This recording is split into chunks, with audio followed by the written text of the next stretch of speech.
إن الحمد لله نحمده ونستعينه ونستغفره ونعوذ بالله من شرور أنفسنا ومن سيئات أعمالنا من يهده الله فلا مضل له ومن يضلل فلا هادي له نشهد أن لا إله إلا الله وحده لا شريك له ونشهد أن محمدا عبده ورسوله صلى الله عليه وعلى آله وأصحابه ومن تبعهم بإحسان إلى يوم الدين.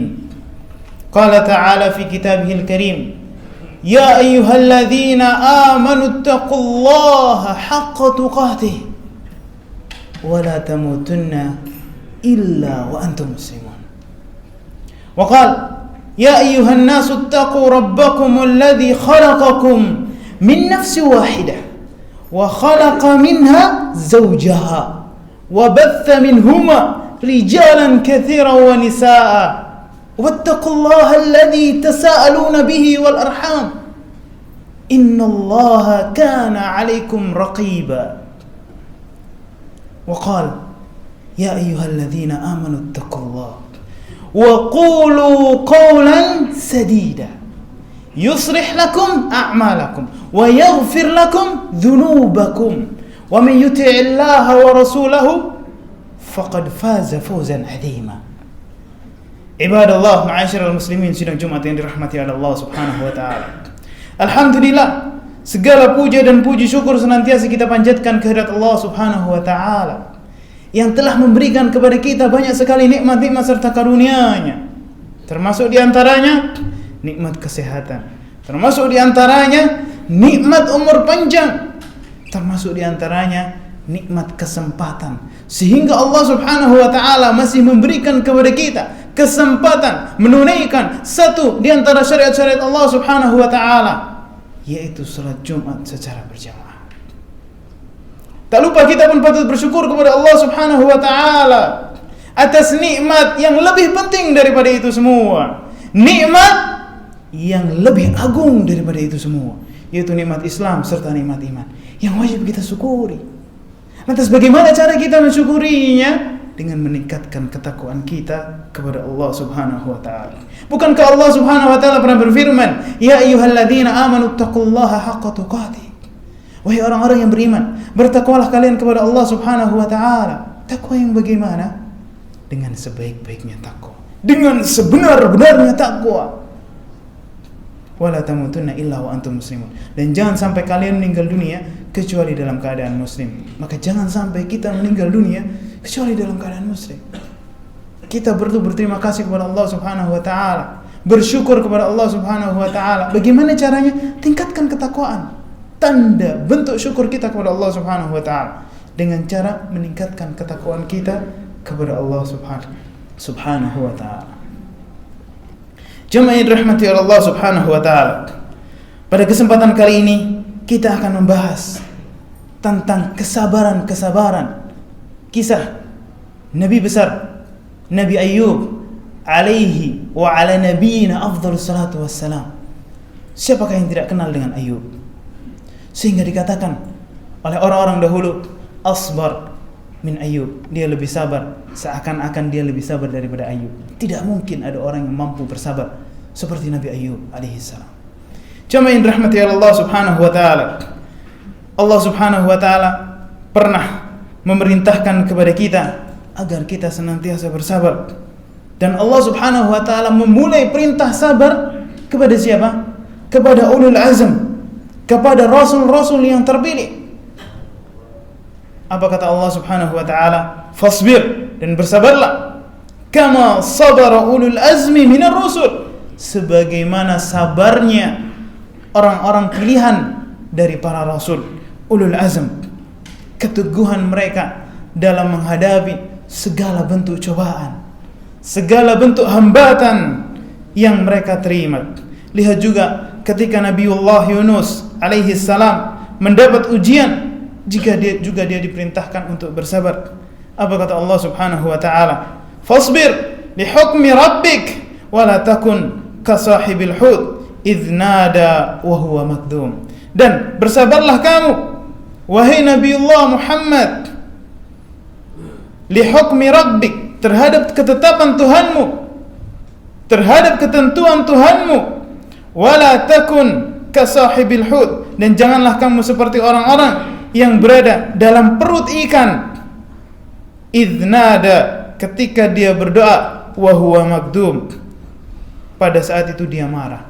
Nabiullah Yunus, kita tahu tentang siapa Yunus, Nabi Allah Subhanahu wa ta'ala. Bukankah dia termasuk orang yang sabar? Namun demikian Allah Subhanahu wa ta'ala memberikan peringatan kepada Nabi kita, bersabarlah wahai Muhammad, jangan seperti orang yang ada dalam perut ikan. Dia berdoa dan dia dalam keadaan marah. Siapa yang ada dalam perut ikan kalau bukan Nabi Yunus? Nabi Yunus seakan-akan menjadi sebuah perbandingan oleh Allah Subhanahu wa ta'ala bahwa itu adalah bentuk ketidaksabaran Nabi Allah Subhanahu wa ta'ala. Lantas bagaimana dengan kita? Apakah kesabaran kita sudah melampaui Nabi Allah Yunus? Tidak, demi Allah, tidak mungkin.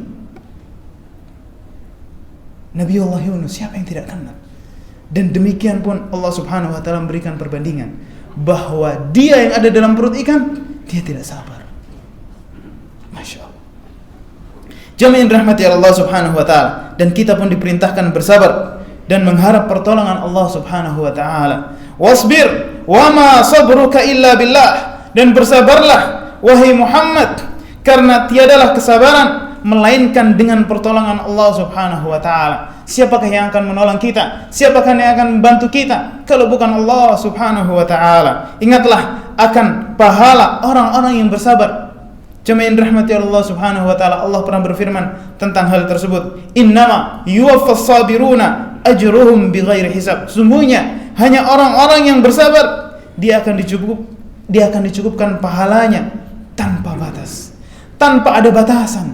Mereka akan diberikan pahala-pahala yang Allah Subhanahu wa ta'ala akan berikan pahala sesuai kehendak Allah Subhanahu wa ta'ala, sesuai kemauan Allah Subhanahu wa ta'ala. Jemaah yang dirahmati Allah Subhanahu wa ta'ala, Ibnu Jurayj pernah mengatakan, balaghani annahu la yuhsabu alaihim thawabu amalihim qat.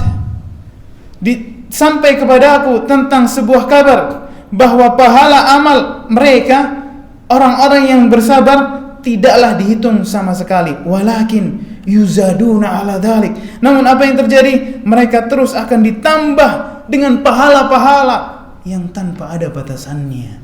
Masya Allah. Jemaah yang dirahmati Allah Subhanahu wa ta'ala, maka demikianlah tentang pahala-pahala, tentang keutamaan-keutamaan orang-orang yang bersabar. Allah Subhanahu wa ta'ala mengisahkan tentang Ayyub alaihi salam. Apa katanya? Wa ayyuba idh nada rabbahu anni massani adh-dhurr wa anta arhamur rahimin. Dan ingatlah sebuah kisah tentang Ayyub alaihi salam ketika ia menyeru Rabbnya, ketika ia berdoa kepada Rabbnya, anni massani adh-dhurr, sesungguhnya aku telah ditimpa penyakit, wa anta arhamur rahimin, dan engkau wahai Rabb adalah Rabb yang maha penyayang di antara orang-orang, di antara semua yang menyayangi. Fastajabna lahu fakashafna ma bihi min dhurrin wa atainahu ahlahu wa mithlahum ma'ahum rahmatan min indina wa dzikra lil 'abidin. Apa katanya? Maka kami pun memperkenankan seruannya, lalu kami lenyapkan penyakitnya yang ada padanya, dan kami kembalikan keluarganya kepadanya, dan kami lipat gandakan bilangan mereka sebagai suatu rahmat, sebagai rahmat dari Allah Subhanahu wa ta'ala, dari sisi kami, kata Allah Subhanahu wa ta'ala, dan untuk menjadi peringatan bagi semua yang menyembah kepada Allah Subhanahu wa ta'ala. Dzikra lil 'abidin, peringatan, menjadi sebuah histori bahwa dahulu ada orang yang bersabar. Dia bersabar selama 70 tahun. Dan ketika dikatakan kepadanya oleh istrinya, kenapa engkau tidak minta kepada Rabbmu? Kalau engkau meminta, pasti Rabbmu akan mengijabahi. Apa kata Ayyub? Aku telah bersyukur 70 tahun aku diberikan kenikmatan. Rabbku tidak memberikanku sesuatu yang lebih. Aku hanya perlu bersabar 70 tahun dalam kesedihan sebagaimana aku pun bersyukur 70 tahun aku diberikan kesenangan. Masya Allah. Mampukah kita bersabar selama 70 tahun? Umur kita pun kita nggak tahu apakah kita mampu melewati umur 70 tahun. Ayub bersabar selama 70 tahun. Masya Allah. Bukan 7 tahun, bukan 7 bulan, bukan 7 hari. Kita jangankan 7 hari, 1 hari dalam keadaan demam, batuk, pilek, perlu cek ini. Cuma yang dirahmati Allah Subhanahu wa taala. Kemudian dikisahkan tentang beberapa pelajaran-pelajaran yang dapat kita ambil dari kisah tersebut, sebagaimana yang disabdakan oleh Rasulullah sallallahu alaihi wasallam. Hadis tersebut diriwayatkan oleh Suhaib, "Ajaban li amril mu'min, inna amrahu kullahu khair." Sungguh menakjubkan perkara orang mukmin, karena perkara orang mukmin seluruhnya adalah baik. In asabahu syarra, in asabathu sarra, syaqara, fakana khairan lahu. Orang mukmin ya jamaah, kalau dia diberikan kesenangan, sesuatu yang menakjubkan, apa yang terjadi? Dia bersyukur. Fakana khairan lahu, dan hal tersebut adalah yang terbaik baginya. Wa idza asabahu dharra sabara fakana khairan lahu. Dan apabila dia ditimpakan hal-hal yang menjadikan kesedihan, kesusahan baginya, apa yang terjadi? Sabar. Orang mukmin pasti bersabar. Fakana khairan lahu, dan hal tersebut adalah baik baginya. Diriwayatkan dalam riwayat yang lain dikatakan wa laisa dzalika illa lil mu'min, dan enggak ada yang melakukan hal tersebut kecuali hanya orang-orang mukmin. Lantas bagaimana dengan kita?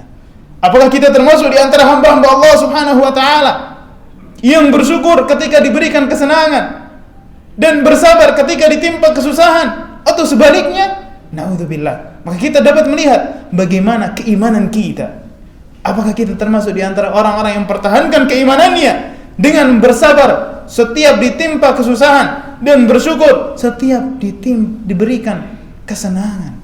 Jemaah yang dirahmati Allah Subhanahu wa taala. Jadi pelajaran pertama adalah kita bersyukur ketika diberikan kesenangan, dan kita pun bersabar ketika diberikan kesusahan. Kemudian pelajaran yang kedua adalah tentang kisah Nabi Ayub alaihi salam, yaitu tidak sombong dengan kekayaan yang dia miliki, karena kekayaan tersebut sejatinya adalah titipan, dan karena kekayaan tersebut sejatinya adalah ujian dari Allah Subhanahu wa taala. Dia diberikan ujian.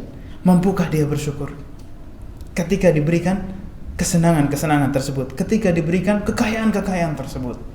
Kemudian yang ketiga adalah ingatlah bahwa kekayaan itu titipan ilahi, karena ketika kita memahami hal demikian, maka sewaktu-waktu kekayaan yang kita dapatkan diambil oleh Allah Subhanahu wa taala, tentu kita tidak bersedih. Karena apa? Karena sejatinya kekayaan tersebut hanyalah titipan. Maka enggak bolehkah ketika kekayaan tersebut diambil yang punya? Jemaah yang dirahmati Allah Subhanahu wa taala, kisah tersebut sebagaimana yang terjadi pada seorang sahabat, yaitu Abu Talha. Ketika apa? Ketika dia mendapati bahwa anaknya meninggal dunia, Rumaisah meninggal dunia, dan istrinya Rumaisah menghiburnya. Apa katanya?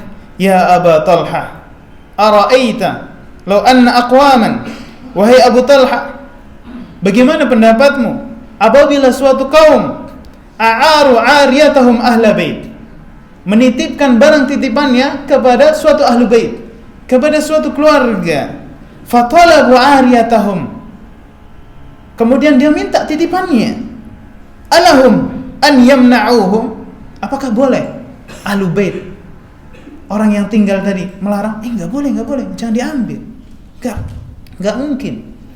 Kemudian Abu Talha berkata apa? La, enggak boleh dia melarang. Qalat fahtasib ibnak, maka ambillah pahala dari kematian putramu.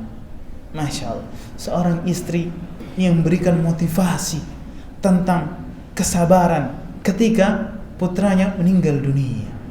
Jemaah yang dirahmati Allah Subhanahu wa taala. Kemudian pelajaran yang selanjutnya adalah ingatlah bahwa setiap musibah yang menimpa kita akan menghapuskan dosa.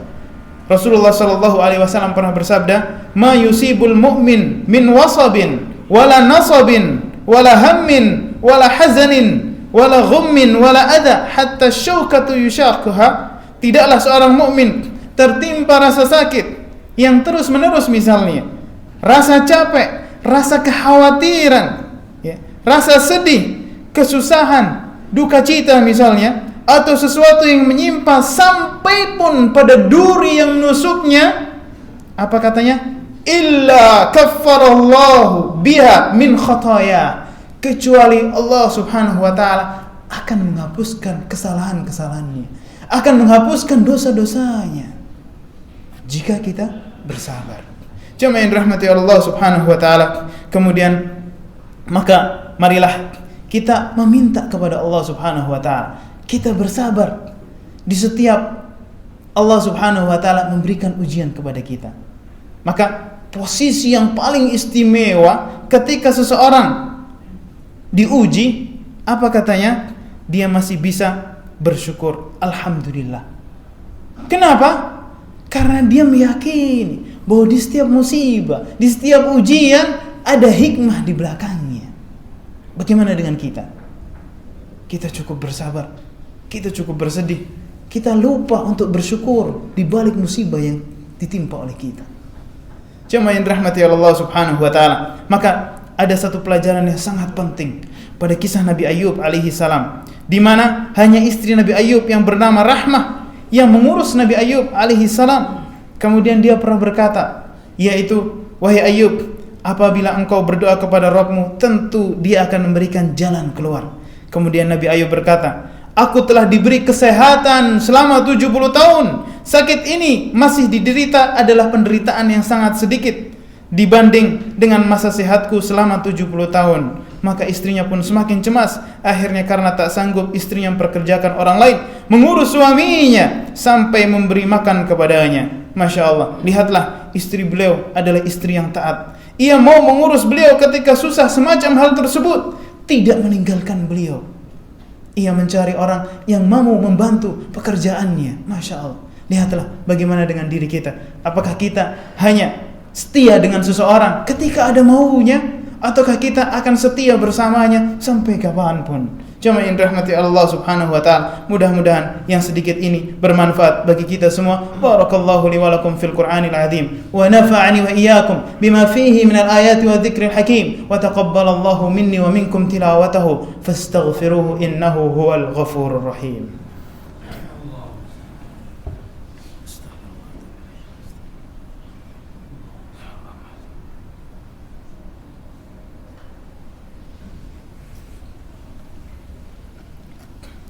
Alhamdulillah, alhamdulillahi rabbil alamin, wal aqibatu lil muttaqin, wala udwana illa 'alal zalimin.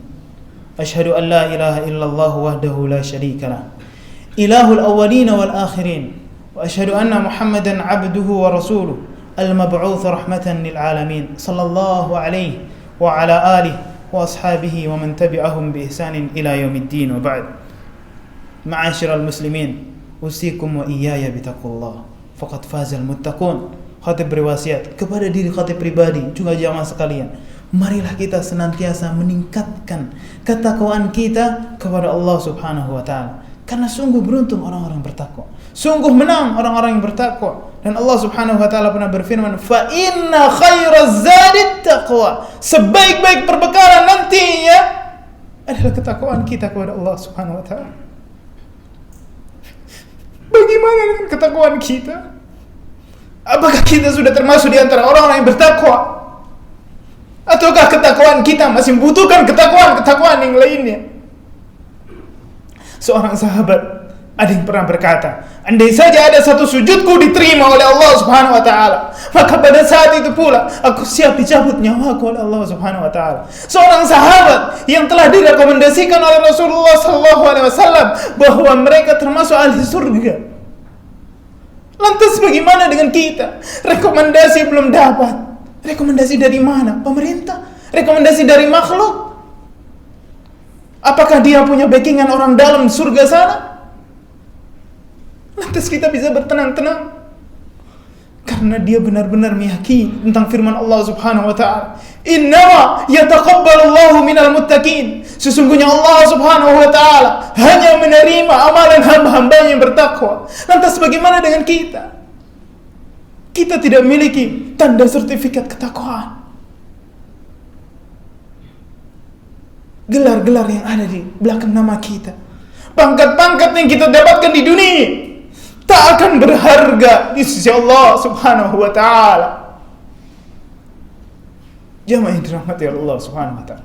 Mudah-mudahan ini menjadi renungan bagi kita, menjadi motivasi bagi kita pada umur-umur yang tersisa, karena kita tidak tahu bagaimana kita mampu mengakhiri umur yang Allah Subhanahu wa taala berikan kesempatan kepada kita. Cuma yang dirahmati Allah Subhanahu wa taala. Mudah-mudahan yang sedikit ini menjadikan pelecut bagi kita, dan marilah di hari yang istimewa ini, di hari yang diberkahi oleh Allah Subhanahu wa taala ini, marilah kita berbanyak bertaubat serta beristighfar kepada Allah Subhanahu wa taala, dan marilah kita berbanyak salawat serta salam kepada Nabi besar kita Muhammad sallallahu alaihi wasallam, di mana beliau pernah bersabda, "Man shalla alayya wahidatan sallallahu biha asyra." Barang siapa yang bersalawat kepadaku satu kali, niscaya Allah Subhanahu wa taala akan melipat gandakan, membalas salawatnya sebanyak 10 kali. Allah tidak pernah memerintahkan kepada kita salat dan Allah melakukan salat. Allah tidak pernah memerintahkan kepada kita zakat dan Allah melakukan zakat. Tapi Allah memerintahkan kepada kita untuk bersalawat kepada Nabi-Nya, dan Allah lah yang memulai salawatnya. Innallaha amarakum bi amrin bada'a fihi bi nafsihi wa thanna bi malaikatihi. Allah merintahkan kepada kita satu hal. Allah memulai dari dirinya. Allah memuji para malaikat-malaikat yang mengikutinya. Apa itu? Salawat kepada Nabi-Nya. Innallaha wa malaikatahu yusalluna 'alan nabi. Ya ayyuhalladzina amanu sallu 'alaihi wa sallimu taslima. Allahumma salli ala Muhammad wa ala ali Muhammad kama sallaita ala Ibrahim wa ala ali Ibrahim innaka Hamidum Majid. Wa barik ala Muhammad wa ala ali Muhammad kama barakta ala Ibrahim wa ala ali Ibrahim innaka Hamidum Majid. Wa radhallahumma an arba'ati khulafa'ir rasyidin Abi Bakr wa Umar wa Uthman wa Ali wa 'anna ma'hum bimannika wa karamika ya akramal akramin. Allahumma ighfir lil muslimina wal muslimat wal mu'minina wal mu'minat الأحياء منهم والأموات إنك سميع قريب مجيب الدعوات يا قاضي الحاجات. اللهم أصلح لنا ولاة أمورنا، اللهم أصلح لنا ولاة أمورنا، اللهم أصلح لنا ولاة أمورنا. اللهم آت نفوسنا تقواها وزكها أنت خير من زكاها أنت وليها ومولاها. ربنا هب لنا من أزواجنا وذرياتنا قرة أعين وجعلنا للمتقين إماما وجعلنا للمتقين إماما. ربنا لا تدع لنا ذنبا إلا غفرته ولا هما إلا فرجته ولا دينا إلا قضيته ولا حاجة من حوائج الدنيا والآخرة إلا قضيتها يا أرحم الراحمين يا مجيب السائلين يا سامع الدعاء. ربنا آتنا في الدنيا حسنة وفي الآخرة حسنة وقنا عذاب النار. عباد الله، إن الله يأمركم بالعدل والإحسان وإيتاء ذي القربى وينهى عن الفحشاء والمنكر والبغي يعظكم به لعلكم تذكرون ولذكر الله أكبر. أقم الصلاة.